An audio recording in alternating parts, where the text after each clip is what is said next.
RGR9 news కి స్వాగతం.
ఎప్పుడెప్పుడైనా ఎదురు చూస్తున్నటువంటి అభ్యర్థి అయినటువంటి మన డాక్టర్ పార్థసారథి గారు మీ ముందుకు రావడం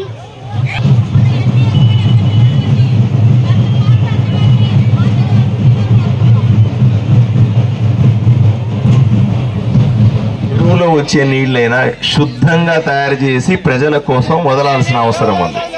కానీ అలా చేయట్లేదు. అంటే శుద్ధి చేయడానికి తగ్గ జాగ్రత్తలు తీసుకోవట్లేదని అర్థం. సో తప్పనిసరిగా నేను ఎమ్మెల్యే ఇవ్వగానే నీళ్లను శుద్ధి చేసేటువంటి పని వెంటనే చేయించి పెడతాను మీకు. ఓకే, ఇంటింటి కుళాయి అనేది అమలు చేయటం లేదు. ఇంటింటికి కుళాయి తప్పనిసరిగా ఇవ్వాలా. కేంద్ర ప్రభుత్వం డబ్బులు ఇస్తుంది, వీళ్ళ జేబులో ఇస్తారా? ఎవరు కూడా జేబులో ఇవ్వాల్సిన అవసరం లేదు.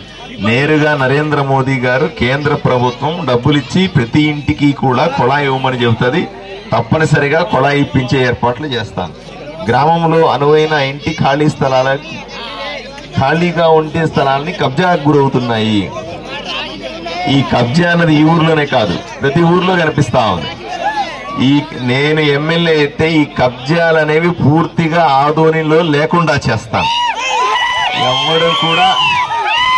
ఎవడు కబ్జాలకు వెళ్లాల్సిన అవసరమే లేదు. బ్రహ్మాండంగా ఎవరి స్థలాల్లో వాడు ఉండే ఏర్పాట్లు చేస్తాను. అవన్నీ కూడా పరిష్కరిస్తాను. పొదుపు లక్ష్మి గ్రూపులకు సంబంధించిన శ్రీనిధికి సంబంధించిన నిధులు స్వాహా చేయడం జరిగింది. ఆడోళ్ళ డబ్బులు కూడా తీసుకుంటే ఎవడన్నా బాగుపడతాడాయా చెప్పు కదా? ఎవడన్నా బాగుపడి ఉన్నాడు? ఆడోళ్ళ డబ్బులు ఎత్తుకుపోయినాడు కదా. పొదుపు లక్ష్మిలు అంటే పాపం వాళ్ళు ఏదో రూపాయి కూడబెట్టుకుని చిట్టీలు వేసుకుని కుటుంబాన్ని నడపడానికి ప్రయత్నం చేస్తూ ఉంటారు. వాళ్ళ డబ్బులు తీసుకుంటే వీళ్ళకి ఏమొస్తుంది? నేను అట్లాంటి ఎవరైనా అధికారులు ఉంటే పేపర్ మీద రాసియండి, నేను ఎమ్మెల్యే అయిన వెంటనే వాళ్ళు ఏం చేయాలో నేను ఇచ్చేస్తాను. గ్రామంలో ఎటువంటి పారిశుద్ధ్య కార్యక్రమాలు, అభివృద్ధి కార్యక్రమాలు జరగాలి అంటే కాలువలు క్లీన్ చేయడం, చెత్త తీసేయడం, ఇంకేదన్నా ఇబ్బందులు ఉంటే చేయడం, ఇవన్నీ కూడా ఎప్పటికప్పుడు చేయాల్సిన అవసరం ఉంది. వీటిలన్నింటినీ కూడా ఎప్పటికప్పుడు చేయాలి. అట్లా లేదంటే మన ప్రభుత్వ అధికారులతో మాట్లాడి చేయించుకునే అవకాశం ఉంది. పెదతులమ్మ గ్రామం కురువ సామాజిక సంబంధించినటువంటి శ్మశాన వాటిక ఆక్రమణ జరిగింది అని పెద్ద లెటర్ ఇచ్చారు. పాపం చాలా మంది సంతకాలు పెట్టి వాళ్ళు వేలిముద్రలు వేసి ఇచ్చినారు.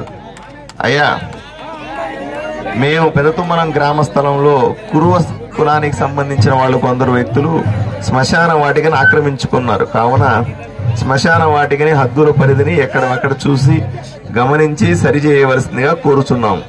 అయ్యా, పెదతుమ్మనంలోని కురబలందరికీ కూడా నేను ఒకటే మాట చెప్తా ఉన్నా. శ్మశాన స్థలాన్ని జాగ్రత్తగా హద్దులు ఏర్పాటు చేసి దానికి కాంపౌండ్ వాళ్ళు కట్టించి శుభ్రంగా మీ చేతిలో పెట్టే బాధ్యత నాకు వదిలిపెట్టండి, సరేనా? మీరు చేయాల్సిందంతా కూడా బ్రహ్మాండమైన మెజారిటీ తేవడం. ఇక్కడ డాక్టర్ పార్థసారథి గారు నాకు, నాగరాజుకి ఎంపీగా ఇద్దరికి కూడా పెద్ద మెజారిటీ తీసుకొచ్చే బాధ్యత మీరు తీసుకోవాలి. మీ పనులన్నీ నాకు వదిలిపెట్టాలి, సరేనా? ఈ పేపర్ నా దగ్గర పెట్టుకుంటాను, ఎమ్మెల్యే అయిన వెంటనే మళ్ళీ చూస్తాను దీన్ని, సరేనా?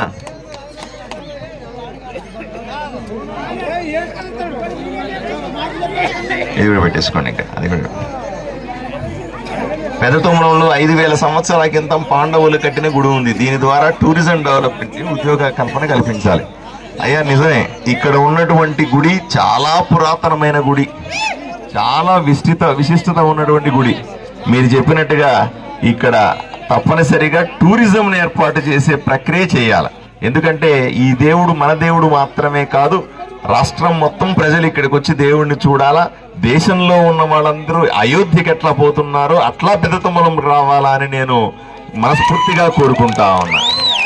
ఎందుకంటే అక్కడ రాముడిని చూడడానికి దేశవ్యాప్తంగా అందరూ అయోధ్యకు పోతారు కదా. మన రాముడు ఏం తక్కువ తిన్నాడా? మన రాముడు కూడా 5000 సంవత్సరాల కిందట ఎప్పుడో పాండవులు పెట్టిన రాముడు. ఈ రాముడిని చూడడానికి కూడా అందరూ కూడా వచ్చి చూసే విధంగా ఇక్కడ మంచి టూరిజం ఏర్పాటు చేస్తే ఇక్కడ వ్యాపారాలన్నీ కూడా బ్రహ్మాండంగా జరుగుతాయి. కాబట్టి ఇబ్బంది పడాల్సిన అవసరం లేదు.